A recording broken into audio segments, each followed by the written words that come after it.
नमो नमः। प्यारे बच्चों, विगत कालांश में हमने अपादान कारक पंचमी विभक्ति का अध्ययन किया था। अब हम अपादान कारक पंचमी विभक्ति का अभ्यास करके संबंध षष्ठी विभक्ति का अध्ययन करेंगे।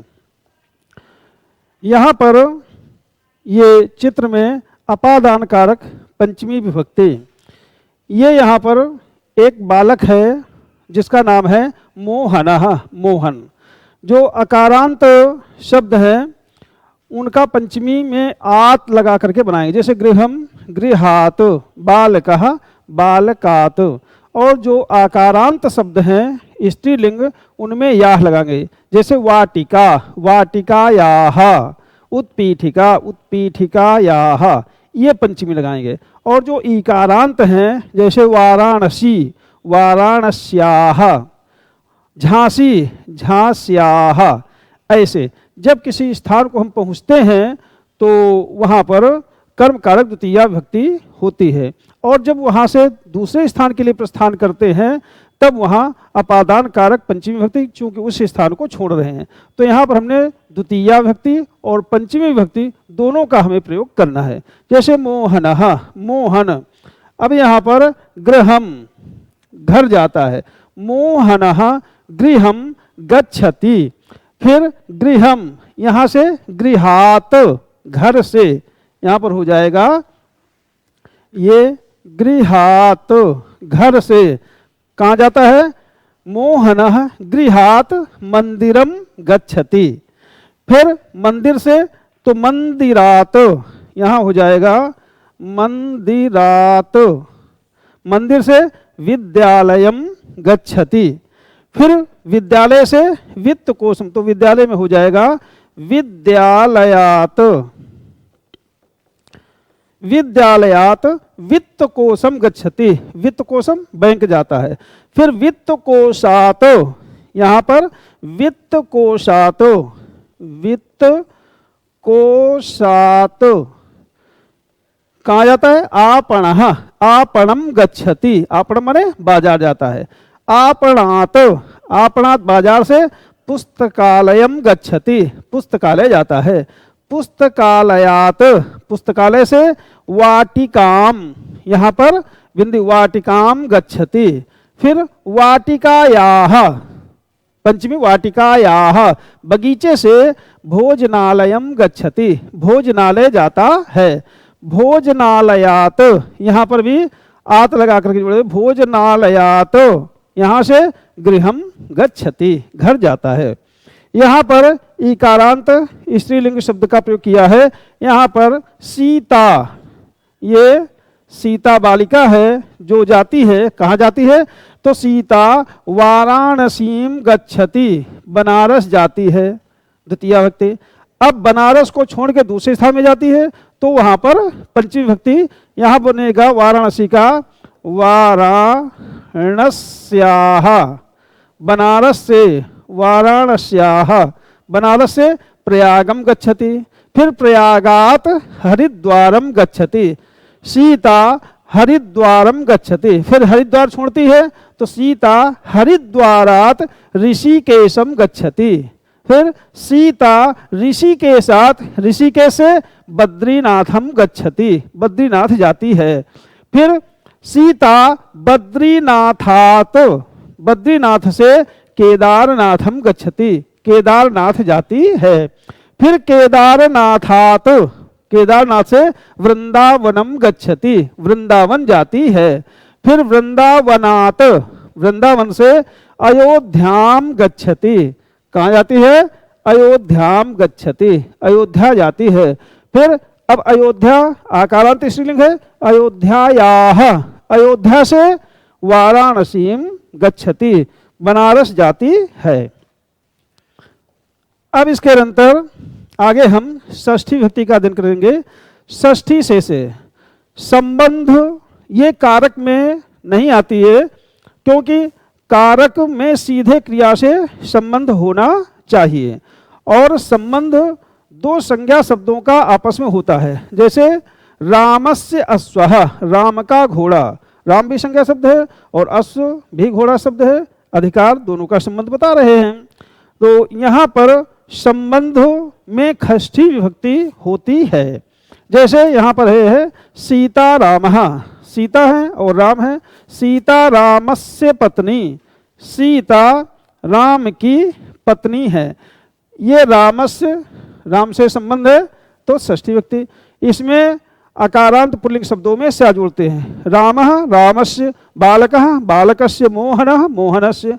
और जो आकारांत हैं उनमें याह जोड़ते हैं। जैसे सीता सीतायाः, गीता गीतायाः, लता लतायाः।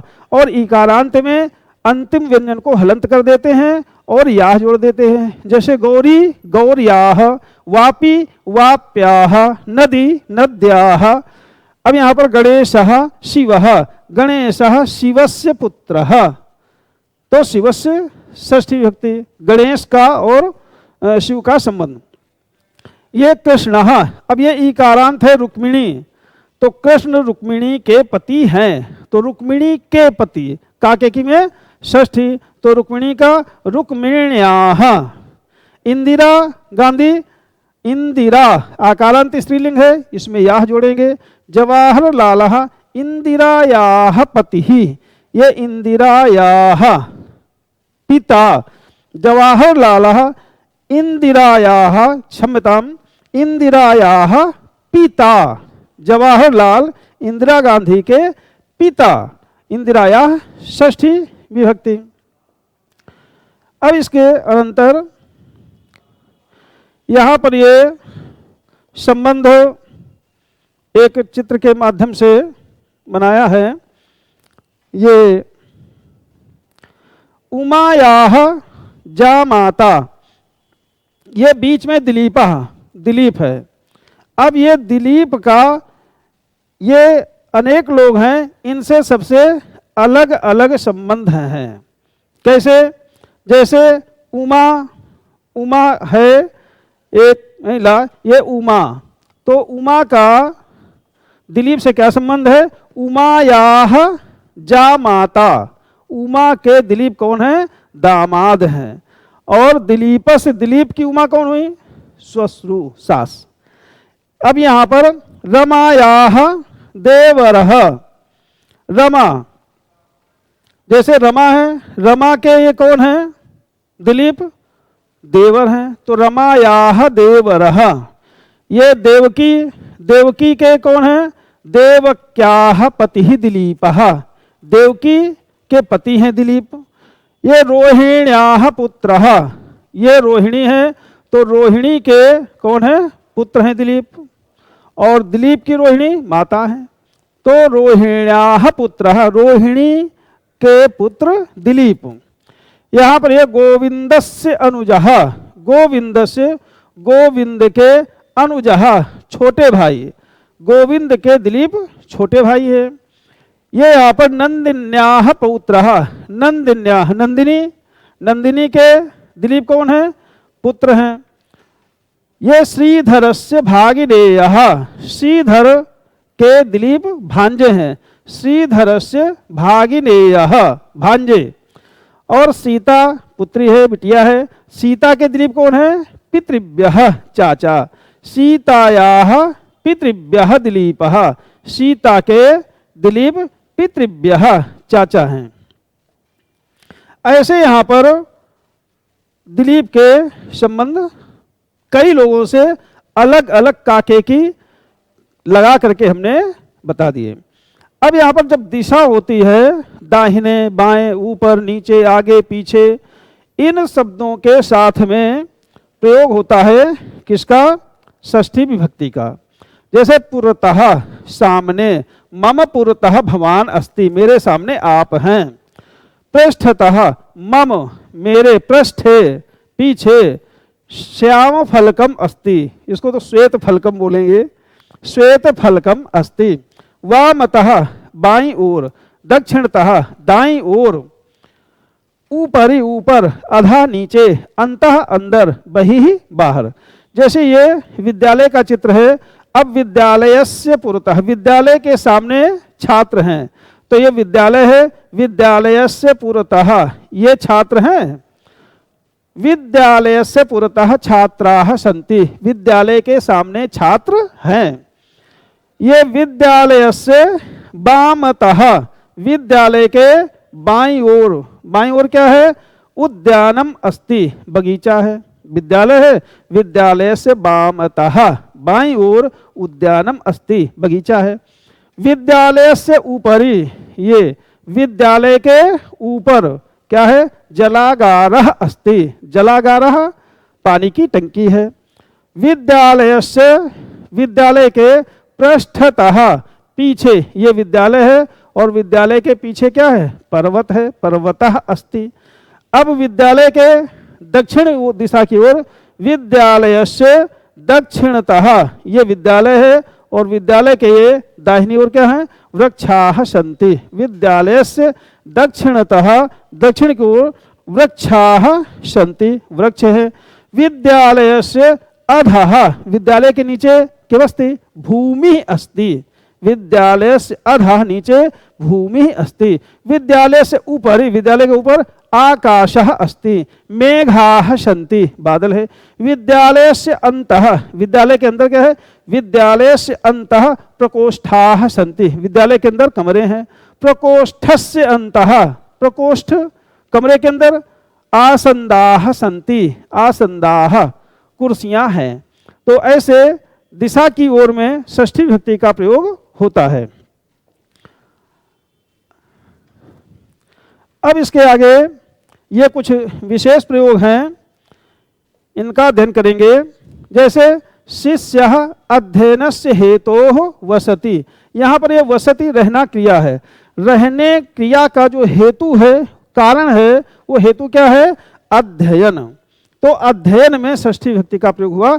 अध्ययनस्य हेतोः, भोजनस्य हेतोः वसति, भोजन के लिए रहता है तो भोजनस्य हेतोः। यहाँ पर समान के अर्थ में समान शब्द ये लगा है, यहाँ पर तृतीया विभक्ति भी होती है और षष्ठी विभक्ति भी होती है। रामस्य रामेण समः कोपि नास्ति, राम के समान कोई भी नहीं है। तो चाहे रामस्य कहें या रामेण कहें। ये ग्रामस्य दक्षिणता, ये तो पीछे भी अध्ययन कर चुके हैं। ग्रामस्य दक्षिणतः वामतः, ये है छात्राणाम छात्रेषु रामः श्रेष्ठा अस्ति। जब बहुत से लोग हों, बहुत सी वस्तुएं हों और उसमें से किसी को सिलेक्ट करना हो, किसी को चुनना हो, छांटना हो, तो उसमें षष्ठी विभक्ति का प्रयोग करते हैं। जैसे छात्राणाम, छात्राओं, छात्राणाम छात्रों के, या छात्रेषु छात्रों में, रामः श्रेष्ठः राम श्रेष्ठ है। तो बहुत से छात्र हैं तो इसलिए यहाँ पर षष्ठी विभक्ति का प्रयोग करेंगे। नीचे है जैसे गायों में काली गाय बहुत दूध देती है, तो गवाम, गायों में बहुत सी गायों का समूह है, उसमें से छांटी गई कौन? कृष्णा गौ, जो काली गाय है। तो गवाम गोसु कृष्णा बहु क्षीरा, काली गाय बहुत दूध देने वाली होती है। ये है कुशलता, जहाँ पर आशीर्वादात्मक हो, कुशल शब्द लगा हो, वहाँ पर भी षष्ठी विभक्ति का प्रयोग करते हैं। जैसे जनानाम कुशलम भूयात, लोगों का, जनानाम लोगों के, कुशलम भूयात कुशलता हो। यहाँ पर पंडित ग्रंथों की रचना करते हैं, तो ग्रंथ शब्द का बहुवचन प्रयोग है यहाँ पर। ग्रंथानाम, पंडितः ग्रंथानाम रचनाम करोति। ये वृक्ष की डालियों के काटने का काम मत करो। शाखा शब्द है आकारांत स्त्रीलिंग, इसका बनता है शाखा नाम। यहाँ पर दोनों में षष्ठी है, वृक्ष की और शाखा नाम। वृक्षस्य यहाँ भी षष्ठी और शाखा नाम, डालियों को मत काटो, कर्तनम ना करो तो मत काटो। आपका नाम, नाम पूछने में भवतः नाम किम, आपका क्या नाम है। जो पुरुष है उसके लिए पूछेंगे, जब परिचय पूछेंगे आपका नाम क्या है, भवतः नाम किम। जब स्त्रीवाची होगा, स्त्रियां होंगी, तो उनसे पूछने में भवत्याह नाम किम, आपका नाम क्या है। वही है यहाँ पर भवतः, ये षष्ठी विभक्ति है और भवत्याह ये भी षष्ठी विभक्ति है। इनका काम राष्ट्र सेवा है, इनका काम, एतासाम कार्यम राष्ट्र सेवा अस्ति, एतासाम में षष्ठी विभक्ति है। वह माता की याद करता है। जो स्मृत क्रिया है, धातु है, उसमें जिसका स्मरण किया जाता है उसमें षष्ठी विभक्ति का प्रयोग करते हैं। जैसे वह माता की याद करता है, सह मातुः स्मरति।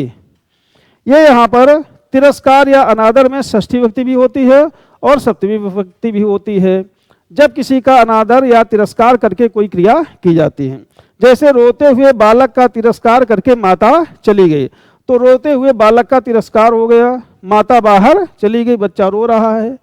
तो इसलिए यहाँ पर रुदतः, रुदतः षष्ठी विभक्ति और रुदति ये सप्तमी विभक्ति, दोनों में से किसी का भी प्रयोग करें। रोते हुए शिशोः, बालक के रोने पर भी माता बहिः अगच्छत, माता बाहर चली गई। देवता के नमस्कार करने के बाद बिजली चली गई। यहाँ पर दोनों में षष्ठी विभक्ति का प्रयोग कैसे करते हैं?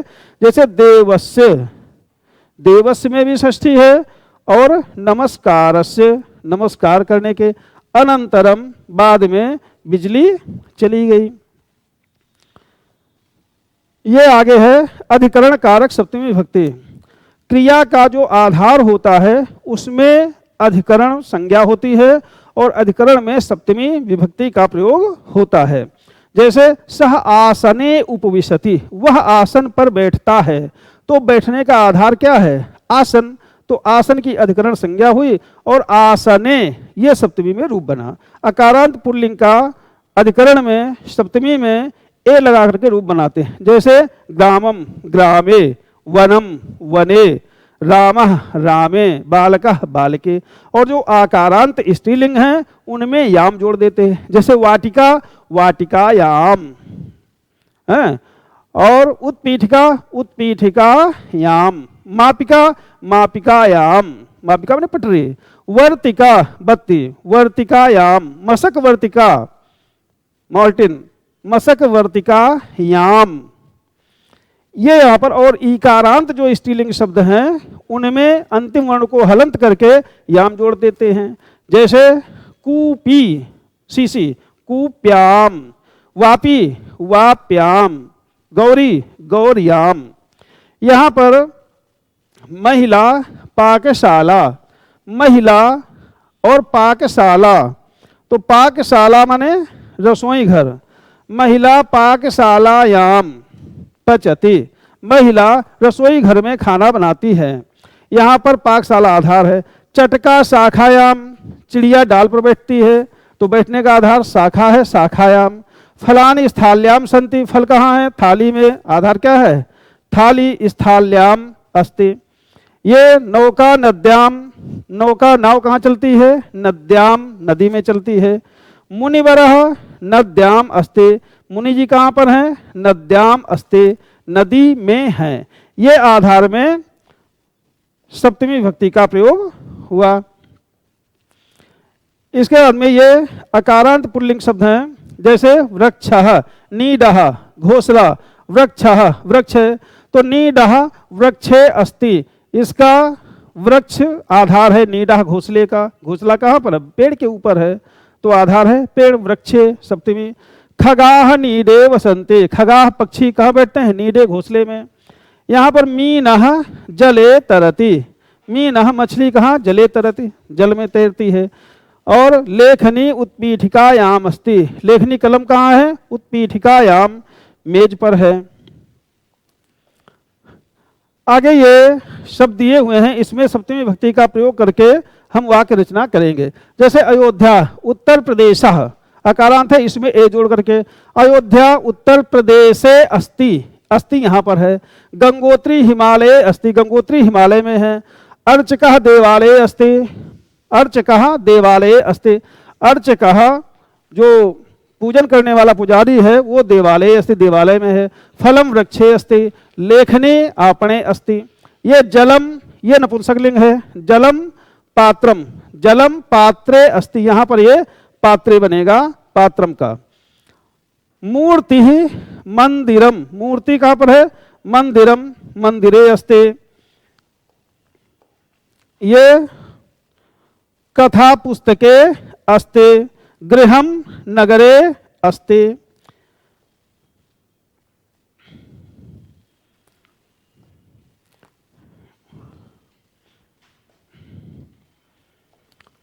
इसके अंतर मीनः नदी, मीनः माने मछली, नदी, नदी का क्या बनेगा नद्याम, मीनः मछली, नद्याम अस्ति नदी में है। औषधम कूपी, कूपी का बनेगा कूप्याम, कूपी माने शीशी बोतल। मसी जो स्याही है, लेखनी लेखन्याम अस्ति, सूची सुई घटी घड़ी में घट्याम अस्ते, गंगा काशी काश्याम अस्ति, गंगा काशी में है। यमुना देहली, यमुना देहल्याम अस्ति। अब ये यहाँ पर सप्तमी विभक्ति का प्रयोग करेंगे। जलम, जल कहाँ पर है तडागः, तडागः का क्या बनेगा तडागे। जलम जल तडागे अस्ति तालाब में है। जलम समुद्रे अस्ति, जल समुद्र में है। जलम द्रोणी बाल्टी, जलम द्रोण्याम अस्ते, जल द्रोणी में बाल्टी में है। जलम पात्रे अस्ते, जलम पात्रे माने बर्तन में। अब स्थालिका आकारांत है, स्थालिकायाम बनेगा। जलम स्थालिकायाम अस्ते, जलम नद्याम अस्ति नदी में है, कूपी में है।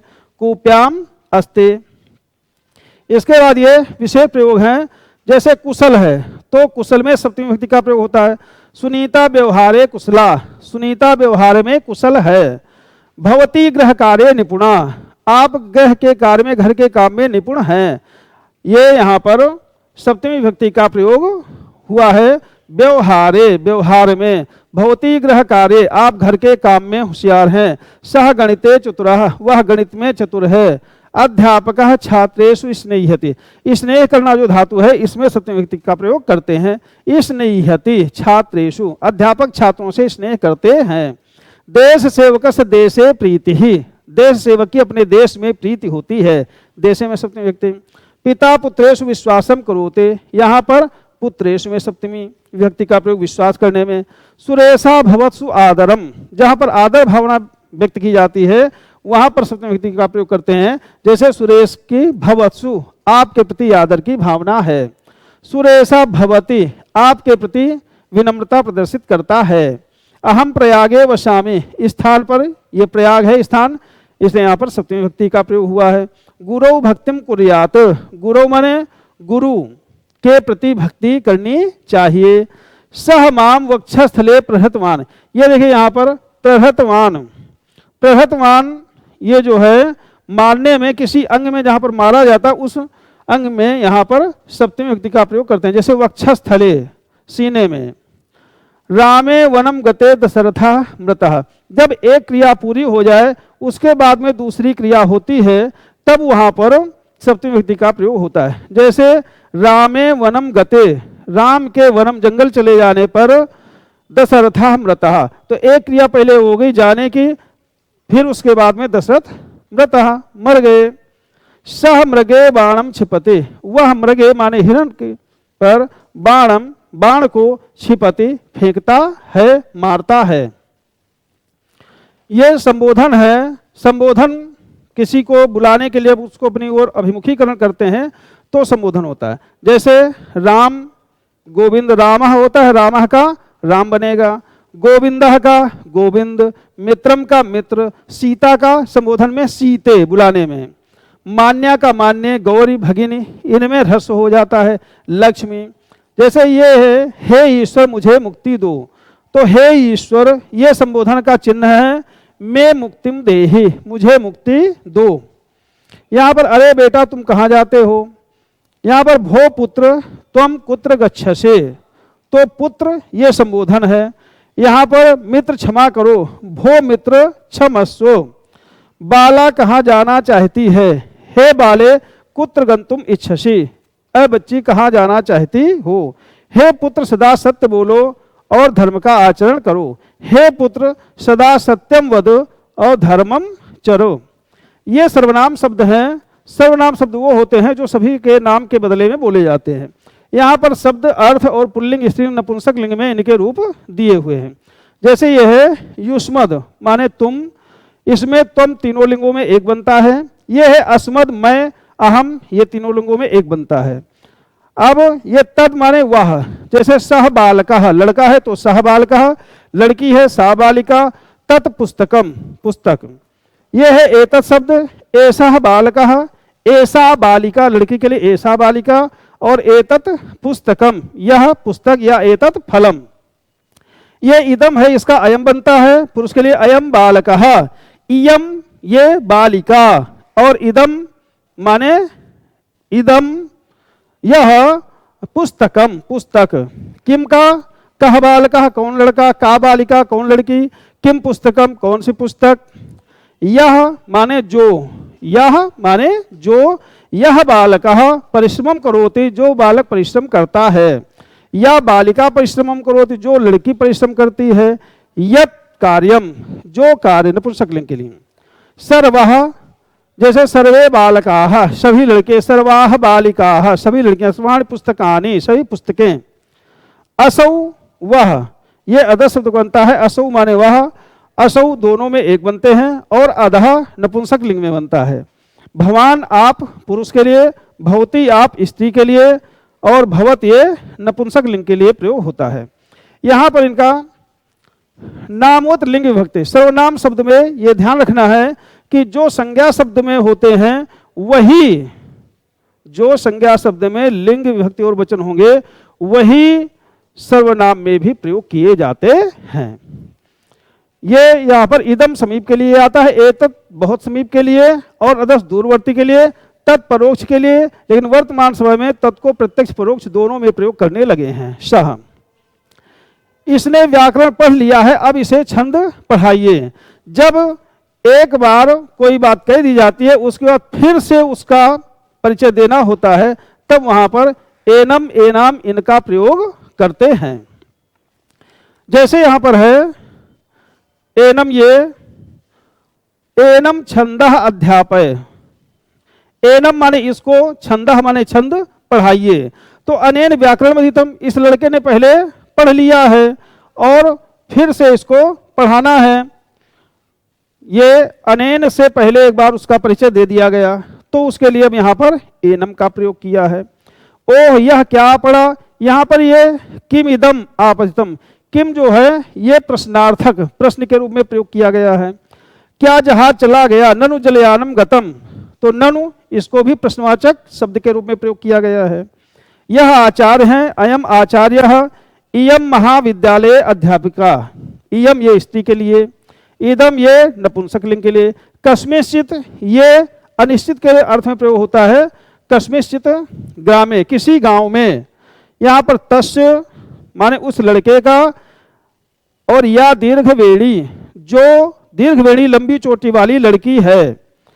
सा मम सखी, यहाँ पर या और सा एक ध्यान देना है, कोई आवश्यक नहीं है कि या सा यह सा इनका ही एक तरह से प्रयोग होता हो। जैसे नीचे के उदाहरण में दोनों में अलग है। या प्रार्थनाम गायति जो प्रार्थना करती है, तस्यै या में अलग विभक्ति है और तस्यै में चतुर्थी विभक्ति का प्रयोग किया है। तस्यै माने उस लड़की को पुष्पम ददातु। धन्यवाद।